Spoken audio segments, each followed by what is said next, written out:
formulas that I have derived during this parenthesis. So it's what we have just seen. Okay. So what we are going to look at are magnetic thin films. So this is, I believe, the picture of a garnet. So it's a thin layer of a magnetic material that is deposited on a substrate.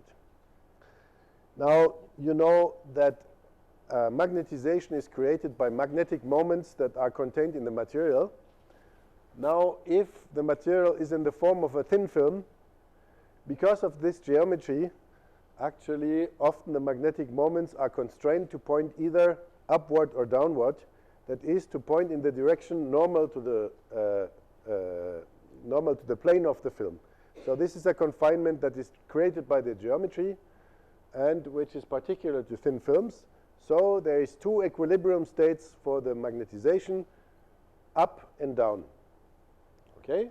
And so what you see here on the picture is an image of such a magnetic thin films where you see black and white domains, more or less.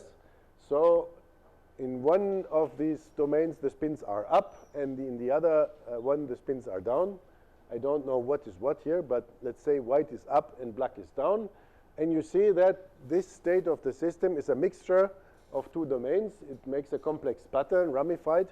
And so we would like to describe this kind of things. Okay? Now what I will study with you is a simple toy model for such a system, which is called the Ising model. Ising after the name of the man who studied it first. And I insist that this is a toy model for ferromagnet. So it doesn't really describe any realistic material. But as we will see, it's a very simple model that captures qualitatively this feature of domain structures and a phase transition. So how this is defined? You might know that magnetic moments, elementary magnetic moments are spins. Spins often of the electrons of the atoms in the material. And indeed, quantum mechanics tells us that such spins can have two states, up and down. So we denote these states actually by plus or minus 1. So we have normalized everything by the elementary magnetic moment. Okay. And so this is a drawing. We suppose that these spins are disposed on a quadratic lattice. It could be another other lattice, but I'll just think about squares. So this one is down, this one is up. And then a microstate in this case corresponds to the specification of each spin. So I could encode it by minus, plus, minus, plus, plus. So a microstate is, I specify the state of the spin for each atom. Okay? And then the energy that I can associate to such a microstate is given by this Hamilton function, which has two terms. So this term is easy. That's the interaction of the spins with a magnetic field, little h, that is imposed from the outside. So this just tells you that when the spins align with the magnetic field, this lowers the energy. That's why there is the minus sign here. And then there is important term here. First, this strange symbol means that actually the sum is taken over all pairs of nearest neighbors. So you take two neighboring spins, you multiply their values of SI, and this gives an interaction energy of strength J. J is a positive constant. And again, there is a minus sign here. What does it mean? Actually, it tells you that if two neighboring spins are aligned, this is favorable because it lowers the energy. Okay?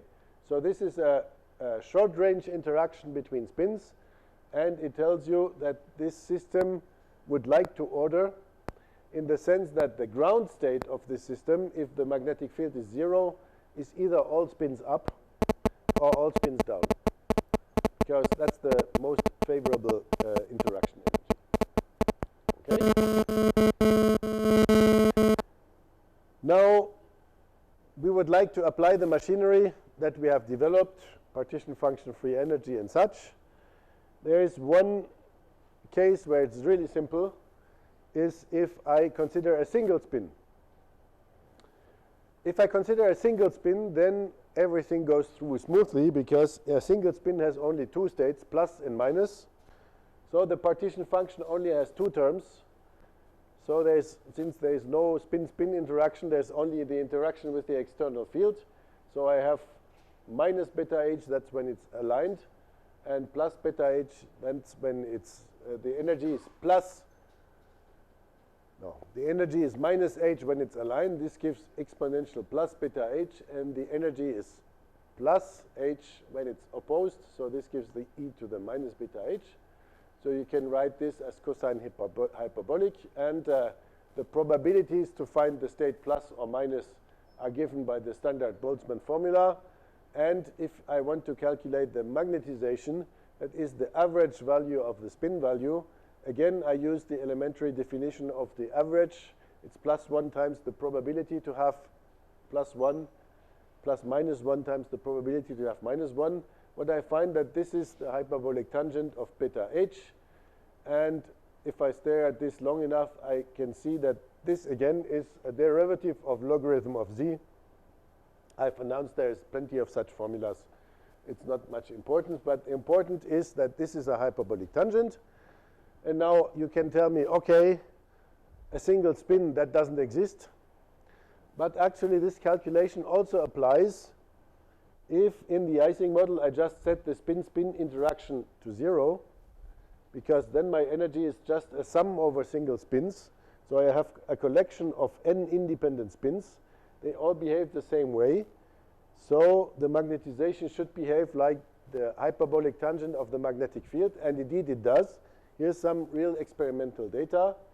So here's the magnetization, which you can measure as a function of the magnetic field, which here is big H, given in Tesla.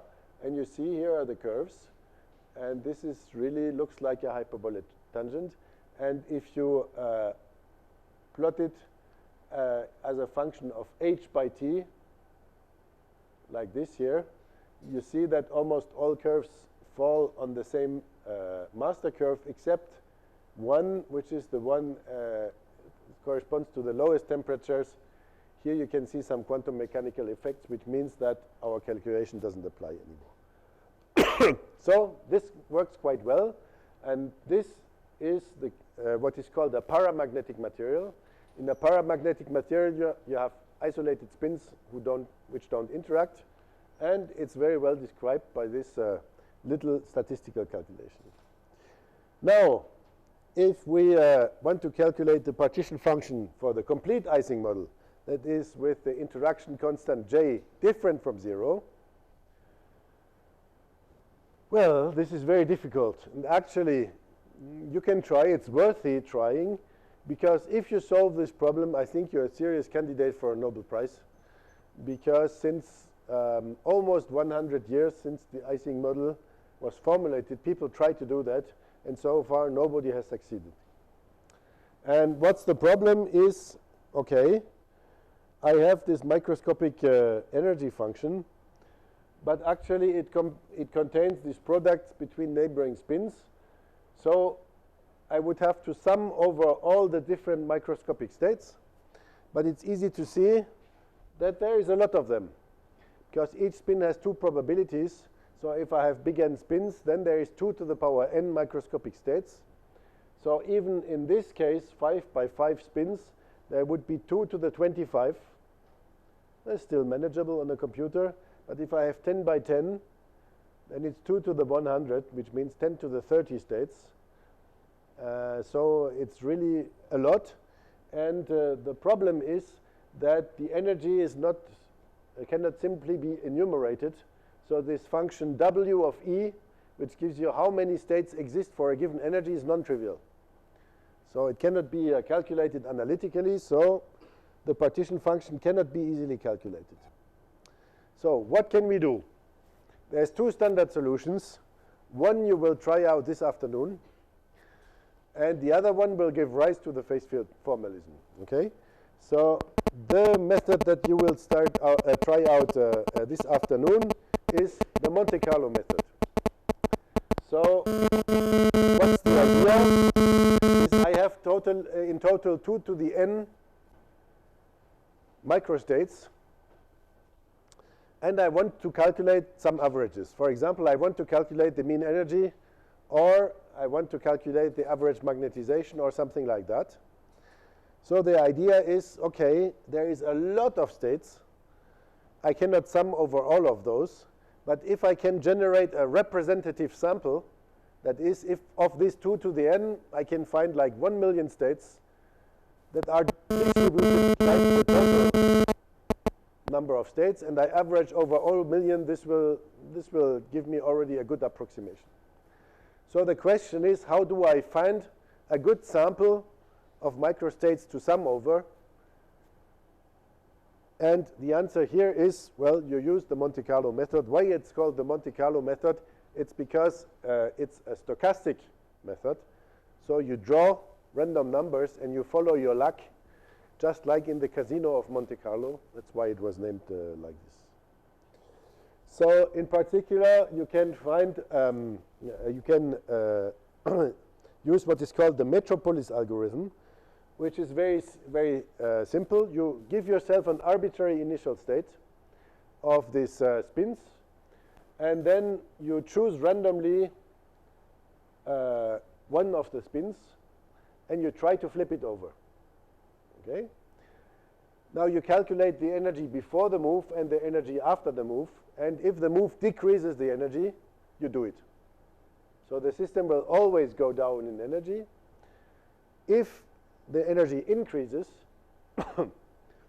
you do the move only with a certain probability, and this probability is given by this formula here. You recognize a Boltzmann factor. So beta is the same 1 by kT, and delta E is the energy increase. So you see, if the energy increases, delta E is positive. So if you have to move up a lot, then the probability will be small. If you move up a little, the probability will be appreciable. And in practice, how do you do that?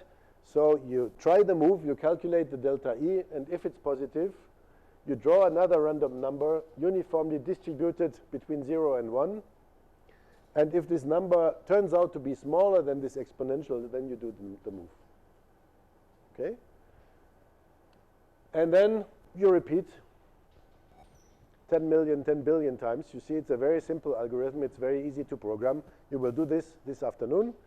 And the thing that I will not prove to you, but which you can prove, is actually if you do this long enough, and if you sample the states that you will get in this chain, which is called a Markov chain of events, the probability of finding a certain state will follow the Boltzmann law. Okay?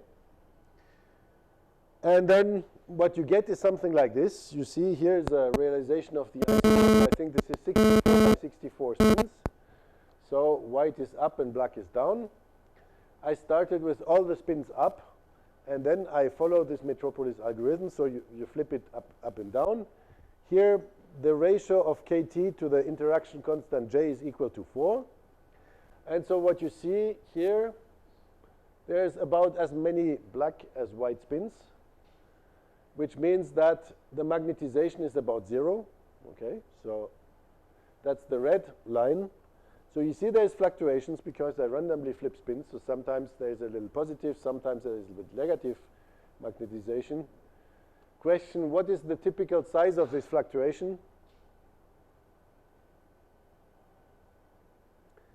1 by square root of n. So here, n is 64 squared. Square root of 64 squared is, of course, 64. So the standard deviation of this red thing would be 1 by 64, which is about 2 to 3%, which is about right by I. Okay? So you have some fluctuations here. The black line is the average energy, which has some value. So by taking the average over this sample here, I can get the internal energy. Okay? If I do the same thing at lower temperature, ratio of kT by G is equal to 1. Remember, I start with all white spins. Now, what happens now? So I try to turn spins, but if the temperature is low, e to the delta E by kT e to the minus delta E by the kt will always be very small, because I have to overturn a spin against 4 unfavorable neighbors, so this energy cost is high. And it happens with only small probability. You can see there's only a few overturned spins here on average. So the average magnetization is very close to 1. 1 would be all system-wide. Okay, so clearly here we do not have an average magnetization that is 0. So we have what is called a spontaneous magnetization. So this would be a white domain on the picture that we have seen in the beginning. Now, of course, if I do the same simulation and I start with a system where all the spins are black, you get the inverse picture of this. I will get only a few white dots, because again, white dots are unfavorable against the black sea. So in that case, I will get an almost black system and a magnetization that will almost be equal to -1. Okay, so here the final state of the system depends on the initial state. So if I repeat this kind of simulations for various temperatures, so now here is temperature, and here I plot the average magnetization, this is the picture you get. So what we have seen is here the red dot, the opposite state would be the blue dot, and the first picture that I have shown you where the magnetization was 0 would be here. So you see this plot at a high temperature, the average magnetization is about 0, and at low temperature you have finite magnetization, and you have 2 possible states, +1 and -1. So this is typically the behavior of a phase transition. At low temperatures you have a magnetic state which can be either be up or down. That would be the state of the magnetic film that we have seen. And at high temperatures you have 0 magnetization. Now this is actually what you know and what you have seen for standard ferromagnets, because you know if I heat up a magnet high enough above the Curie temperature, then it loses its magnetization, and if I cool it down again, then it will spontaneously acquire a new magnetization. So in that sense, as I have promised, the Ising model is a toy model for ferromagnetism, because we have exactly the same behavior. If I'm above this critical temperature, then the magnetization is 0. If I'm below the critical temperature, then I have 2 possible states, and the system will choose one of them depending on boundary or initial conditions. Okay? So there is a phase transition. And the challenge is now, how can I describe this phase transition? So, of course, this plot shows you can do it by simulations. It's nice to get an intuitive understanding, but it doesn't give you much grips from a mathematical point of view. So we need to find some method to obtain this phase transition. And there is a standard method for doing that, which is called the mean field approximation. So this is very classic. The first mean field theory precisely was what is called the Curie-Weiss theory for ferromagnetism, which was one of the reasons why it actually. So how does this work? The idea is actually the following, is you feel that the difficulty in accomplishing an understanding is the interaction between spins. That makes the problem complicated. So we need to find a way of treating the interaction between spins. You have also seen that it was easy to calculate the paramagnetic material, because there we had an isolated spin in an external field. Now the idea of the mean field approximation is the following, is if we have a magnetic state, that means on average the spins will point in a certain direction. These spins that all point in a certain direction will create a field, a magnetic field, for the other spins. So each spin will see the external magnetic field plus the magnetic field that is created by the other spins. So the idea is actually to separate the problem in two. You first calculate the average field that is created by the other spins, and then you calculate the equilibrium of a single spin in that average field. That's why it's called the mean field theory, because you first calculate the average field created by the other spins. Okay? So you see, that's what is done here. You define an effective magnetic field, which is the external magnetic field plus the internal field. So what is the internal field? Well, typically one spin has a certain magnetization m. Z is the number of nearest neighbors. So that's the number of other spins that one particular spin sees. So he sees a magnetization around him that is equal to Z times m. And he interacts with his other spins with an interaction strength J. So you can define the effective field by this product of the number of spins, the magnetization, and the interaction strength. Okay, so this is the effective field, and then you apply what we have done before. You just find the magnetization is the hyperbolic tangent of beta times HF. And then you plug in this formula, and you get this equation.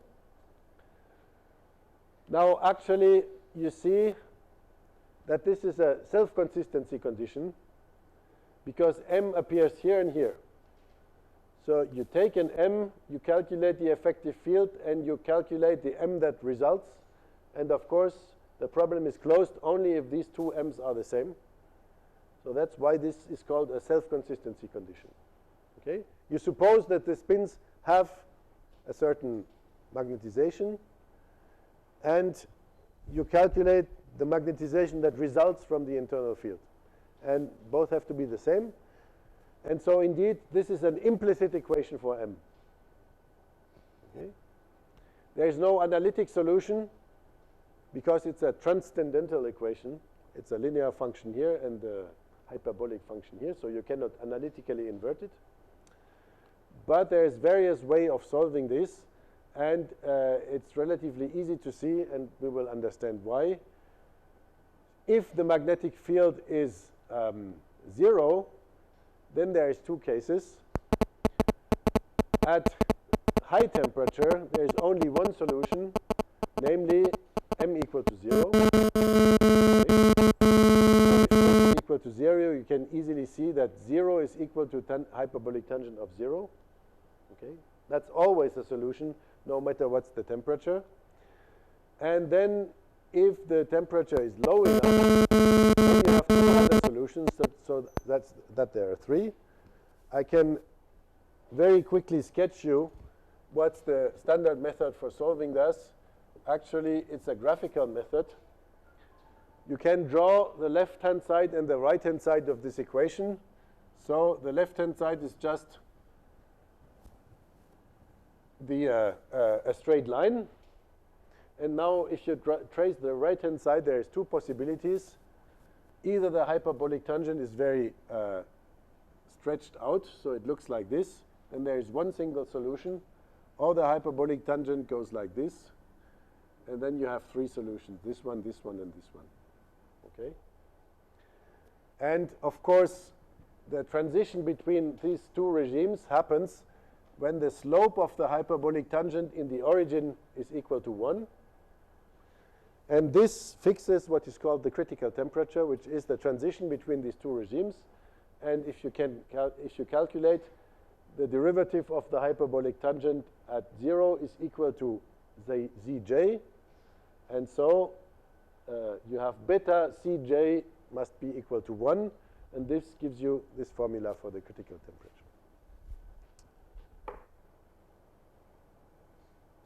So this is the classic mean field theory. Now you can obtain the same result in a slightly different way, which is more intuitive and which will lead us to the phase field, to the phase field formalism. Namely, you can directly evaluate the free energy, and we will use some of the formulas that we have seen in the previous part on the statistical physics. So you start from the general formula of the free energy, internal energy minus Ts. So as I have just told you, the internal energy is actually the average energy. So it's the average value of this Hamiltonian. It's what you can calculate from the Monte Carlo simulations numerically. But here we would like to evaluate this. So we need to calculate the average of this. If I plug in the formula of the Hamiltonian, I find this. Now this term is easy because this is a sum over individual spins. And I know that the average value of a single spin, that's m, the magnetization. So this is just m, and the sum over I gives just n. So this term is simply equal to minus a big N m. The problem is the first term, because here we have the product of two spin variables. And so this is where the hard problem comes in, because you need to evaluate the average value of two correlated spin variables. Now, why do I say correlated? It's because they interact. So if you fix one, the probability of the other is biased. Now, nevertheless, the initial approximation is quite easy because, remember, we have first assumed that the neighbor spin have a certain magnetization m, and then we have calculated the magnetization of a single spin. So this amounts to actually postulating that the spins are independent. Because you first say the spins are in a certain state, you calculate the field, and then you evaluate the state of a single spin. So it's like the mean field approximation corresponds to saying the average of the product is equal to the product of the averages. Okay? So the mean field approximation says the average of Si Sj is just m squared. Okay? I stress this is a bad approximation, but it is nevertheless useful. But that's the problem with mean field. Okay? So this will just give you m squared. So what's left to do is we need to evaluate how many spin pairs there are. Now, for this you have to do a little bit of geometry. If you have n lattice sites, and each lattice site has z neighbors, but a link is shared by two sites, then you can easily find that the total number of links is this, is number of lattice points times the number of neighbors divided by 2. And so this first term in the mean field approximation just is equal to this expression. Okay? So this is the mean field approximation for the internal energy. Next, we need the entropy. The entropy, we use the Boltzmann formula. That is, we say, okay, we need to calculate the number of microstates. Now, if I have an average magnetization of m, that means I can evaluate what's the average number of spins that point upward and what's the average number of spins that point downward, because it's given by this formula. It's easy to see if m equal to 1, that means that all spins point upward. And if m equal to minus 1, that means that all spins point downward. In these two cases, n plus equal to n and n plus equal to 0. If m is equal to 0, then half spins point up and half spins point down. So you see that this formula works. And so if I know what's the number of plus spins and the number of minus spins, I just need to count the total number of possibilities I have to distribute with them, which is again the binomial factor here. So I have an explicit expression of this number of microstates as a function of m, because it comes in through these expressions for n plus. Okay? Then I have to torture this expression a bit. That is, I have to use that Stirling's formula, say logarithm of n factorial is equal to that. So because I need to calculate log of w, so I need to calculate Stirling's formula for all three terms. I need to do a little bit of algebra, and in the end, I get this expression, which admittedly is a little bit horrible. But again, there is no physics in there, it's just calculation. Okay? So as a result, I get the expression for the entropy as a function of magnetization.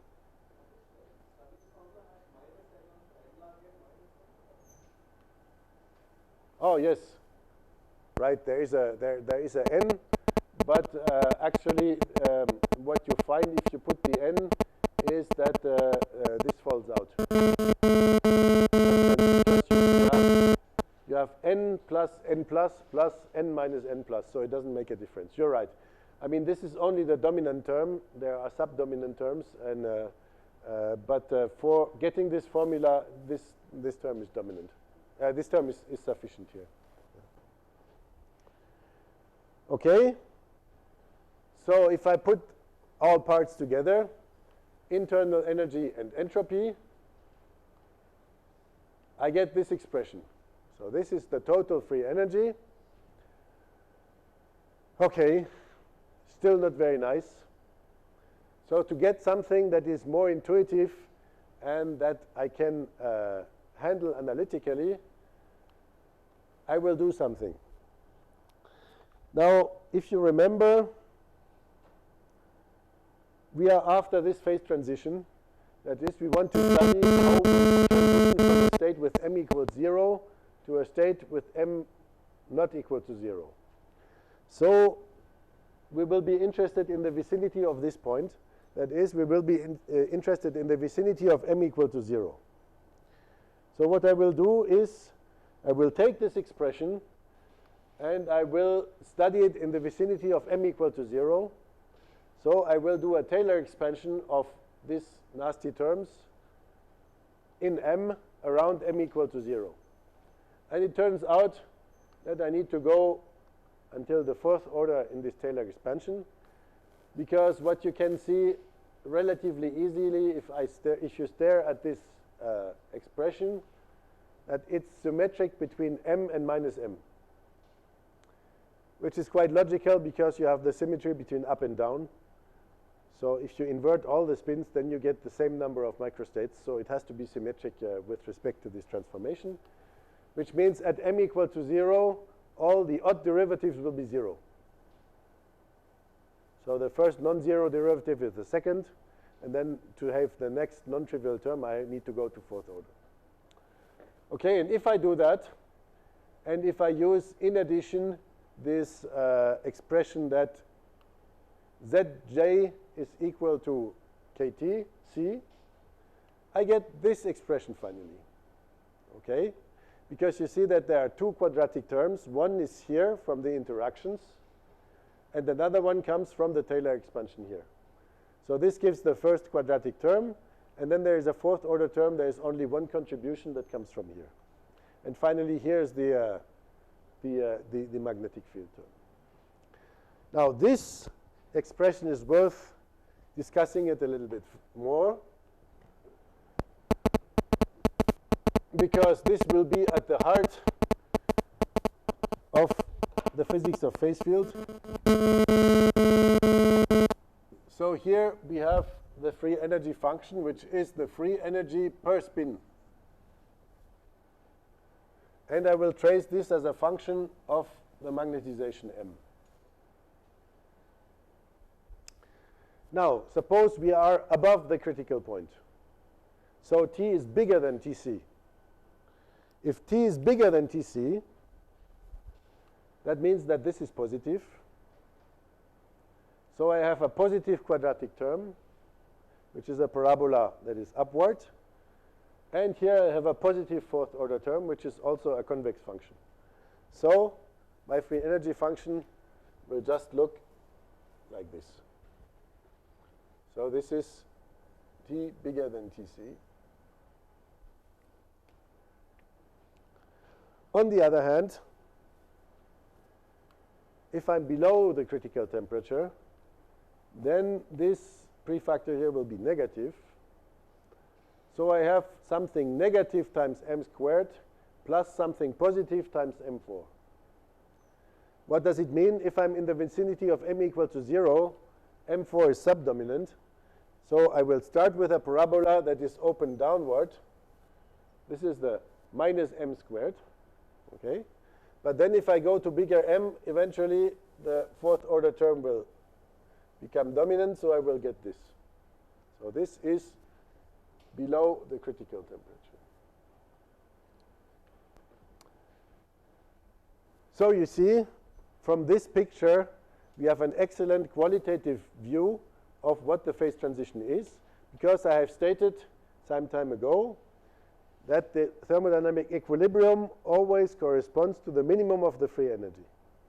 So you see above the the critical temperature, we have a single minimum that is equal to m equal to 0.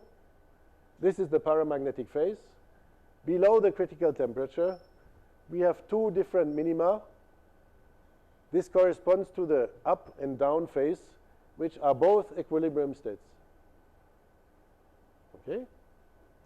So this structure of the free energy function is called a double well potential. And it's called potential because it's a thermodynamic potential. So a double well potential means that you have two minima, and that gives you the possibility of having two different states. Okay?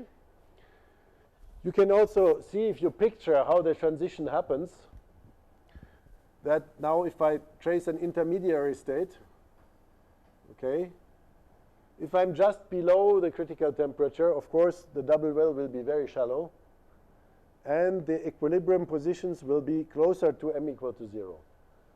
So you see that your transition is continuous in the sense that m is equal to 0, and then when you're below the critical temperature, you continually go further and further away from m equal to 0. So if I trace the solution of this equation, I'll come back to this, I will get this kind of plot. So here's the temperature, here's the equilibrium solution, and this is obtained precisely by seeking the minima of f. So I calculate f prime is equal to 0.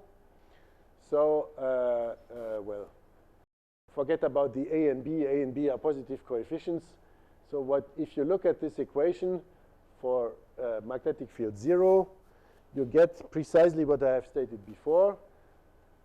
M equal to 0 is always a solution. That's the line on the axis here. And if you're below the critical temperature, then you can find non-zero solutions, because then the quadratic equation that you get when you divide through by m has non-trivial solutions. Okay? So you get this figure, and you can see that indeed this reproduces quite well what you see in the simulations, in the sense that indeed for low temperatures you have two branches. Okay, for high temperatures you have the 0 branch. Now, why don't you see a line here? Well, that's easy to understand from this picture. Actually, the solution for m equal to 0 when you are below the critical temperature corresponds to a maximum in the free energy. So it's an unstable solution. Even if you put your system there in the simulations, it will not stay there. It will go to one of the minima of the free energy. So this solution you cannot see in the simulation, but it's there. That's why in my graph of the analytical solution it was a dotted line. Okay. Now, this all looks very nice, but I want to give you a word of caution, because, as I said, well, mean field theory is approximation.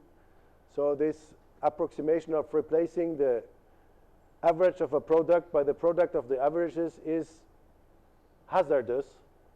And indeed, the mean field approximation is not a good description quantitatively of this phase transition. Because first of all, it would predict a critical temperature of 4. You see the critical temperature here is about 2.3 or something like that. Okay, so it's off by almost a factor 1/2. And also, the mean field theory predicts that these two branches should come to 0 as square root of t minus tc. In reality, you have a different exponent. It's like t minus tc to the 1/8. Okay? So, qualitatively, mean field theory is okay. It can describe you qualitatively what there is a phase transition, but quantitatively it's not a good description. So this is not a good tool if you want to study the details of this phase transition. Okay? As I will argue later on, it's nevertheless a good tool for describing interface motion. But you have to be aware that phase field models are based on mean field approximations, and in many conditions they are not quantitatively accurate. Okay? So I skipped this one slide. I have discussed the Ising model, and we have derived this free energy function. Now, why is this useful? Actually, it's useful because the same strategy can actually be pursued for any phase transition. So here I have worked with a magnetization, which is 0 above the critical temperature and non-zero below. Now, for each phase transition, no matter what, you can identify such a quantity, which is 0 on one side of the transition and non-zero on the other side. And this was discovered or formalized by Landau. He also got the Nobel Prize for that. And that's why it's called Landau theory. So Landau called these quantities that describe a phase transition order parameters, because it describes the transition between an ordered and a disordered phase. For each phase transition, you can find such a quantity. And so you can do what we have done for the Ising model, meaning calculate the free energy. And they always can be brought in such a form as a polynomial of the order parameter, which is singular around the phase transition point. And the form of the polynomial only depends on the dimension of space and the nature of the order parameter, whether it's a scalar, a vector, a tensor, or whatsoever. So there are different variants on that, but it's actually quite universal, meaning the form that we have calculated for the Ising model is valid for any phase transition that has a scalar order parameter which has an up-down symmetry. So it's universal. You can group phase transition in what is called universality classes. So we have done a particular calculation, but it's valid for a whole class of different phase transition. And that's why phase field models can be applied to many different phenomena. Okay, there's one thing I have not yet said or not yet commented on, what is important, because I have so far treated the case of magnetic field equal to 0. What happens if the magnetic field is not equal to 0? It's useful to come back to this picture. So I will try to have it in red. So this, I will concentrate on the case below the critical temperature. So if I put a magnetic field, you see that I take the previous function and I add a linear term here. That is, I will lower this part, say, and I will put this part up. So what you see is for the blue curve, actually, the two minima of the free energy were at the same height, which means that I had, in some sense, the same probability to have black and white domains. For the red case, the two minima have a different height. So there is a free energy difference delta F here, which, of course, is proportional to the magnetic field. And this means that one of the phases is favored. Okay? So if you put a positive magnetic field, you will favor the positive spins. If you put a negative magnetic field, you will favor the negative spins. And so you can switch between the two states by varying the magnetic field. Okay? So this concept of that the double well can be tilted by some external parameter is very important, and we will see that again and again in the next few days. Okay, so this is Landau theory. This is the phase transition. Well, the magnetic susceptibility, I will maybe skip that, because now there is one more concept that we need to go through, and then we are finished for today. Because I have done these calculations for you of the phase transition, if you look at what we have done, we have calculated the entropy, or we have calculated the free energy. I have supposed that the magnetization, the average magnetization, is the same for everything. Okay? Now, of course, this is fine if I want to describe a homogeneous system. But if I want to describe a system that has a domain pattern, of course, you have seen that in the white domain, spins are predominantly plus, and in the black domain, spins are predominantly down. So in the same system, I have parts where my magnetization is +1, and I have parts where my magnetization is -1. So I need to find a way how to describe this. Okay? And what we have done so far doesn't allow me to do that, because you see here my free energy is the function of one single magnetization, which is supposed to be the same for the whole system. So with this, I cannot describe heterogeneous systems. So I do something more. I need to do something more. And the fundamental idea that allows us to go towards inhomogeneous system is the idea of coarse graining. Now, what's the idea of coarse graining? What we have done until now was thermodynamics. I see that I have a heterogeneous system, means it is different.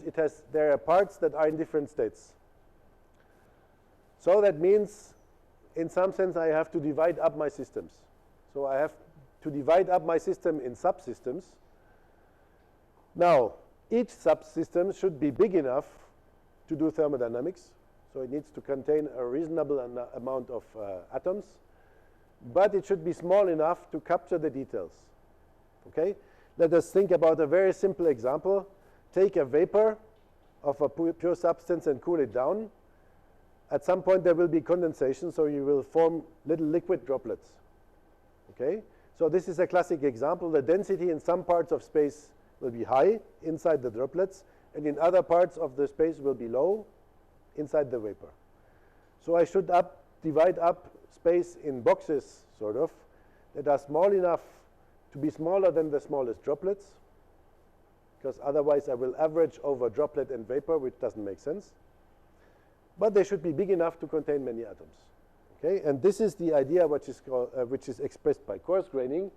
So you take your model, I take the Ising model again here, and you divide space into boxes. And then you do thermodynamics within each box. Okay? And then you have to take care of how to glue the boxes together. Okay? Now, the concept is very intuitive. In practice, it's really hard to do. And actually, I do not know any exact calculation where it has been really, really done. You will see in the mean field case, it's relatively easy. But in reality, it's quite difficult. And so why it's difficult? Well, first you have to calculate the partition function inside the boxes, which is difficult enough. But then also you have to take care of interactions between different boxes. Okay? But if you implement this procedure, it will enable you to describe inhomogeneous systems, because now you can define a separate magnetization in each box. Okay? And the magnetization in this box can be different from the magnetization in that box. Okay? So you define this magnetization by just taking the average over one of such box. And I will give these magnetizations that are averaged over a box a capital index here. So this is a capital I. Now, we need to revisit our calculation. I told you we need to calculate the internal energy. And the internal energy, of course, the thing that will be new, that will be different, will be the interactions between spins. Now, if you think about one particular box I, if you want to calculate the internal energy, well, first of all, you have to sum over the inner pairs.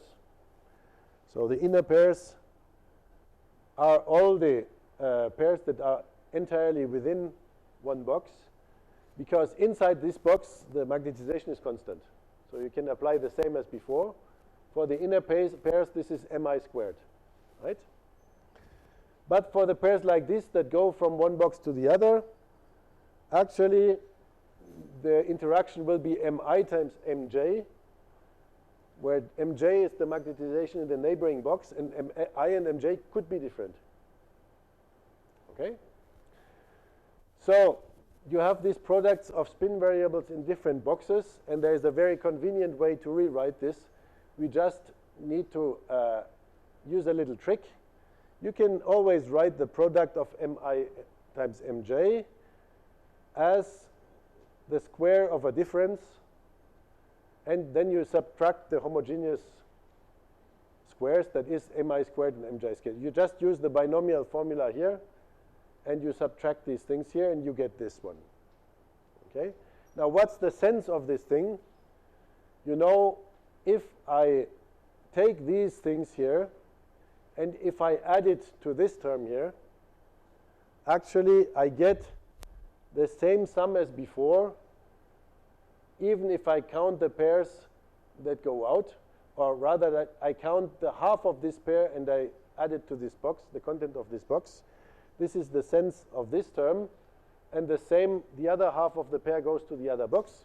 So this term plus this one will just give the same energy content in the box as before, as if the magnetization Mi and Mj were the same. And then all that is left over is this difference squared. So what you get is that the total free energy is the sum over the boxes, where in each box you get the same free energy than before for the entire system, plus this difference square, which describes you the interaction between different boxes. And now if you say, okay, these boxes are bigger than the atoms, but they are still small compared to the entire system size, then instead of a sum, I can take a continuum limit and replace this sum by an integral. And if I go to the continuum limit, this difference becomes a gradient, because I can divide by L and pull out an L here, then I get a finite difference representation of a gradient here. And I can write this, instead of a sum, I can write an integral. So this becomes a volume integral over two terms. The first one is the same free energy density that we had for the homogeneous system. So it's this, is this horrible function, okay? It is this horrible function integrated with the local value of the magnetization, okay? So the function is always the same, but the value of m can vary in space. And then you add to this gradient m squared, which in some sense describes you the inhomogeneity contribution. And it's important to retain that this term actually comes from the interaction between parts. So it comes from the interaction between spins, or the day after tomorrow we will see that it can also come from the interaction between atoms. So this gradient square term is always an interaction term. And here you have the polynomial, or the expression that describes you the macroscopic phase transition. Okay? So this kind of functional is called a Ginzburg-Landau functional. I already mentioned this comes from Landau theories, the theory of phase transition. This is the Ginzburg term, because it was first formulated by Ginzburg in a theory of superconductivity. So in this in this context, of course, it was not with m, it was with the order parameter of the superconducting normal state transition. But this is called a Ginzburg-Landau functional. And once again, you can write down such Ginzburg-Landau functionals for any phase transition. Okay? So I have made here a word of caution. For this to be valid, normally you have to find the possibility to define an intermediate length scale. So you need to have that the lattice spacing is much smaller than the coarse graining box length, and this coarse graining box length is much smaller than the scales of interest. Okay? Which is not always the case. For example, for the solid-liquid transition, typical interfaces are just a few atomic layers, so you cannot really find intermediate scales. But it doesn't matter, because this expression, as we will see, is a good phenomenological description of interfaces. So you can use it even if there is no strict justification from a microscopic sense of view. Okay, so this is the last slide. We will see this in more details tomorrow, because, but I just wanted to write this down because it's the first phase field model that we see. Here we have a free energy, So now we can define, so this is a non-homogeneous state. So now we can define how this non-homogeneous state evolves in time. And the simplest idea is, okay, a spin can flip up and down, so it has no particular constraints. It can change as it likes. We have seen that the thermodynamic equilibrium states corresponds to a minimum of the free energy.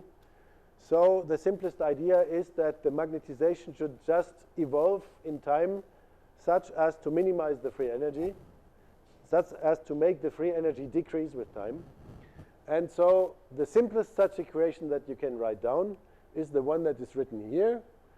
So what do you do? This delta F by delta M is the variation of the free energy if you change the magnetization. I will tell you more about this tomorrow, how it is defined and how it can be calculated. So, but the physical sense of this system, it tells you how the free energy changes if you change the magnetization. And then you put a minus sign, which means that you want to go in the direction where the free energy decreases. Gamma is a constant of proportionality, and you say that magnetization evolves in the direction where F decreases. So this is a simple relaxation equation. This is called Allen-Kahn equation or Model A. So it's one of the most universal equations that you find everywhere. And if you evaluate this variational derivative with the free energy functional that we have just found, the equation that you find is this. This is just a Laplace operator, and this is the derivative, the simple derivative of the polynomial or the free energy function of m that we have calculated. So you can write down this equation quite easily, and you can time integrate it. This is what you will do tomorrow. So as a preview for the tutorials, this afternoon you will see a Monte Carlo. You will see how to recalculate some of the graphs that I have shown you in the class today. And tomorrow we will first study this equation in more detail in the course, and in the afternoon you will study it numerically. Okay? So with this we are at the end for today. So to summarize what we have seen, so I have introduced you to the Ising model, which is a very simple, not top model, but toy model for the ferromagnetic to paramagnetic transition. I have told you how this can be studied by computer simulations with a very simple algorithm, the Monte Carlo method. I have introduced you to mean field theory, which gives you a qualitative understanding how this phase transition happens. And this is a general procedure. It can be applied to any phase transition. We have seen how this can be applied to polydomain structures, and we have seen that the central object that we will use in all the remainder of the week is the Ginzburg-Landau free energy functional. This will be the starting point for all our subsequent works. And this consists of a square gradient term and a double well potential. So I thank you for your attention, and we'll continue tomorrow. Of course, I'm here for your questions.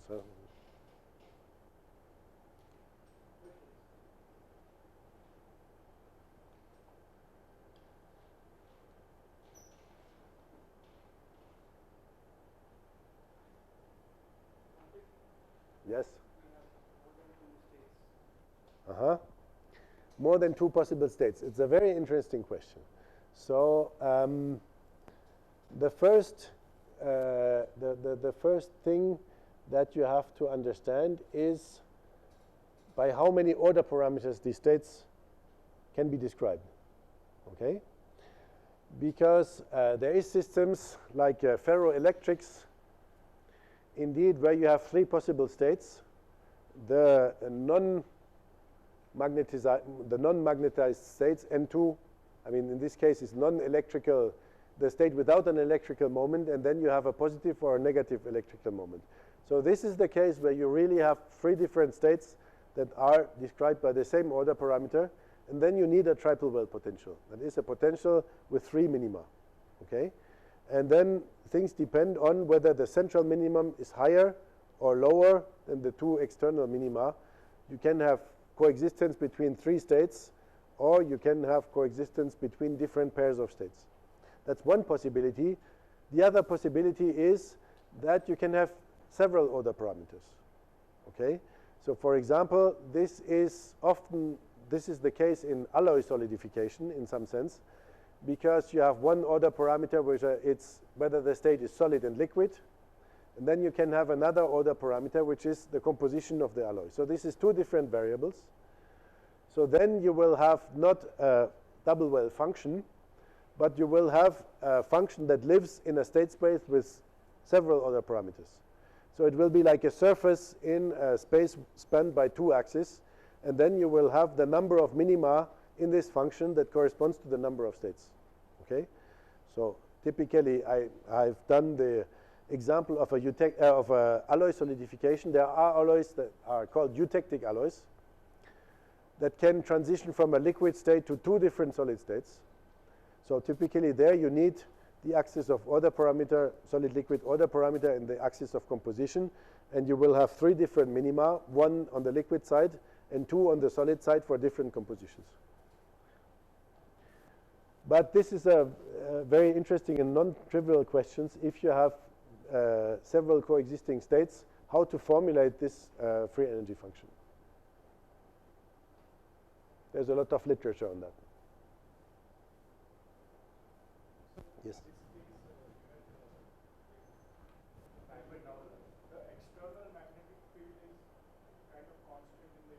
Yes. What if there is a change, there is a change on half of the... Okay. So there is nothing that forbids that you have a field that varies in space and time. Okay. So for example, in this equation, okay. I didn't explicitly put it, but let's see. Where do I have it? Yeah, here, for example. I mean, well, no. Landau theory is for a homogeneous system, but in this free energy functional here, you know, the H appears in this F function here. So in such a formulation, there is nothing that forbids H to vary in space. So you can, for example, put a field gradient, a field that linearly varies from one side of the system to the other. And you can, in this way, have equilibrium states where one half of the system is plus and the other half of the system is minus. So it's physical. That's what you would get if you had a gradient in magnetic field. And nothing in the formalism constrains this magnetic field to constant in space nor in time. You can put a space-varying magnetic field. It's not. You can put a magnetic field that varies with time. There's no problem. I have a question regarding order parameters. Yes? Three order parameters. Can we write it like we have P1 plus P2 plus P3 is equal to 1, and we have two order parameters. The third one should be taken care. So it's okay. If you have several order parameters, everything depends on the nature of the order parameters. For example, let me make you a physical example. If you have an alloy which has an ordered phase, so you know that there are ordered alloys where A atoms occupy one sublattice and B atoms occupy another sublattice, right? And maybe you also know that in these alloys you can have several variants. So you can have that sublattice 1 is occupied by A and sublattice 2 is occupied by B, or the inverse.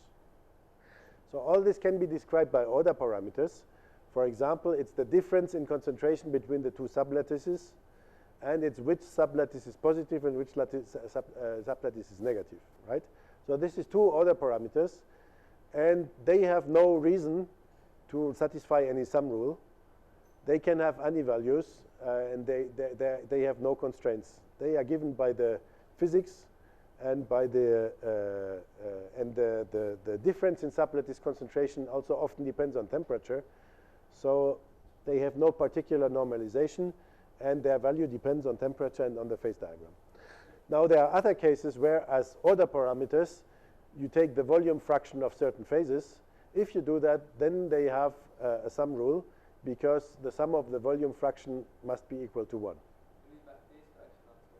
Yes, phase fractions, exactly. So Or the same thing is, I have spoken of the concentration. Of course, if you speak of compositions, that is molar fractions, they satisfy a sum rule. So there the sum of all the mole fractions must be equal to 1. So there is a physical reason for these constraints. But whether or whether not there is such a constraint depends on the physical choice of your order parameters. So there is cases where there is no such constraint. Okay, so one has to be careful about this, yeah, indeed.